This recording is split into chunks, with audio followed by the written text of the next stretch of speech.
Jennifer Lopez walked onto the set of The View with her trademark elegance, dressed in a white power suit and glowing with the kind of star power that only decades in the spotlight can bring.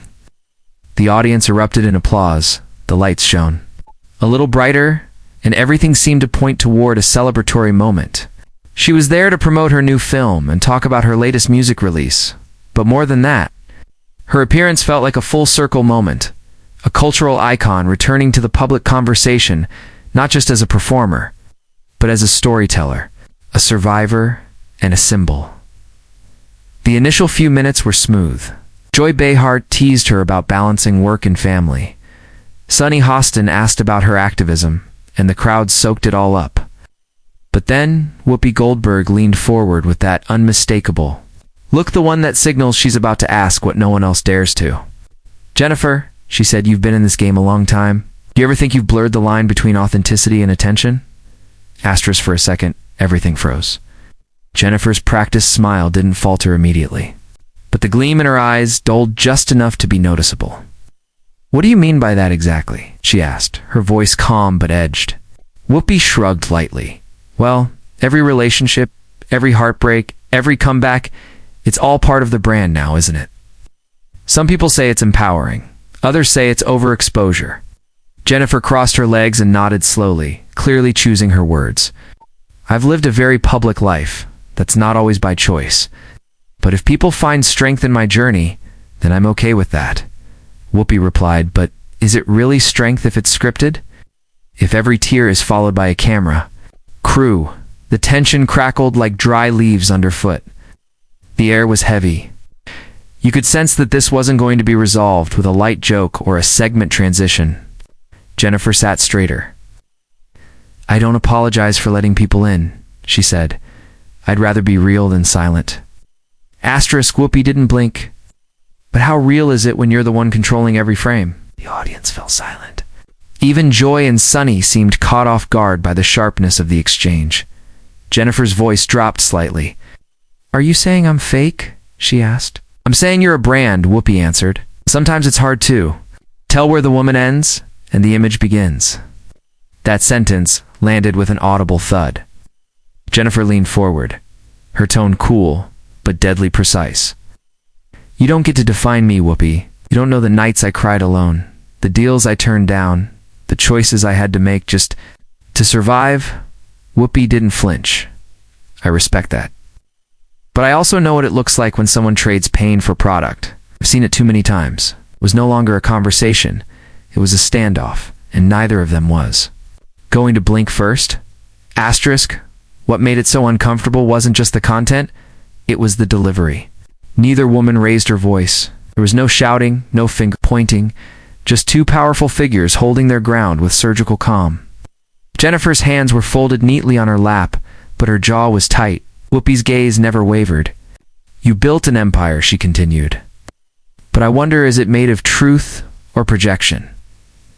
Jennifer looked her dead in the eyes. "It's built from everything I've lived through, everything I've earned. And if people don't like that I do it publicly, they're free to look away." The studio was so quiet, you could hear someone in the back row shift in their chair. At that point, producers backstage began motioning for a commercial, but it was already too late. The segment had spiraled past any kind of polished recovery. Asterisk, as the show cut to break, Jennifer removed her mic with a practiced hand and stood up without being prompted. She didn't storm off. She didn't shout. She simply walked out with a grace that made the moment even more haunting. When The View returned, her seat was empty. Whoopi resumed hosting duties as if nothing had happened, diving into the next. A segment about education policy, but the energy was irrevocably altered. The audience clapped, but the applause was thinner, hesitant. Social media, however, did not hesitate. Within minutes, clips of the exchange were trending. JLo versus Whoopi was plastered across every platform. People took sides with the ferocity of a culture war. Was Whoopi right to call out the commodification of trauma? Was she dismissive of a woman's right to tell her own story on her own terms? Asterisk, Jennifer Lopez's team issued a brief statement 2 hours later. It read, "Jennifer values conversations rooted in respect and honesty." She chose to exit a situation where that was no longer present. It was vague, measured, and delivered. With PR precision, Whoopi, true to form, didn't say a word publicly. But sources inside ABC said the tension had been simmering since rehearsals. Apparently, Jennifer had requested no questions about her marriage or media portrayal. Whoopi, known for resisting scripted television moments, saw that as a red flag. It was the collision of two truths: Jennifer's right to protect her narrative, and Whoopi's refusal to sanitize conversations. And in that collision, a cultural firestorm erupted. The next morning. Every news outlet from Good Morning America to The Breakfast Club dissected the interview. Some praised Jennifer for standing up for herself. Others applauded Whoopi for piercing through the Hollywood sheen. But the most interesting discussions came from regular women writers. Mothers activists who used the exchange to ask deeper questions about image, survival, and the burden of being relatable while also being extraordinary. One viral tweet said what happened wasn't a fight. It was two kinds of strength in a room that only had space for one. It resonated, because it wasn't about drama. It was about identity, about how we, especially women, are expected to be raw. Not too raw.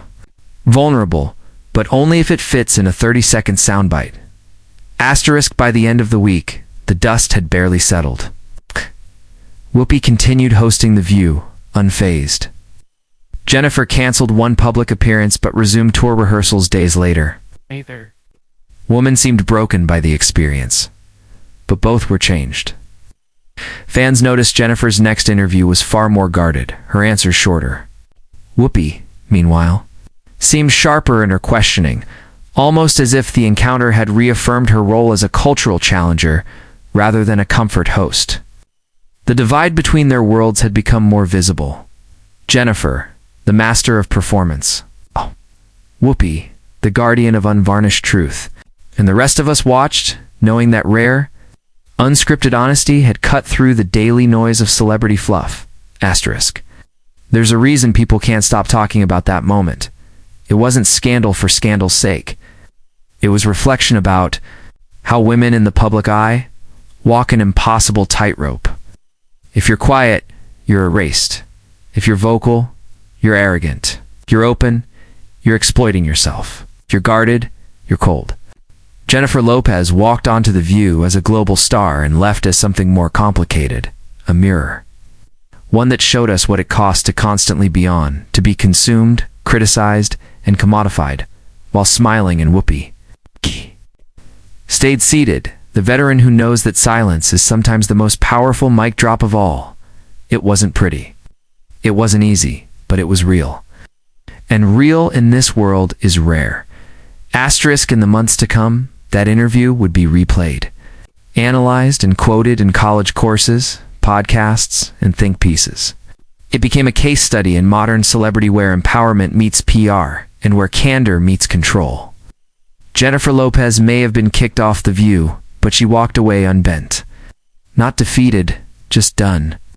And Whoopi Goldberg remained on that stage, a sentinel of uncomfortable truth in a world that craves easy answers.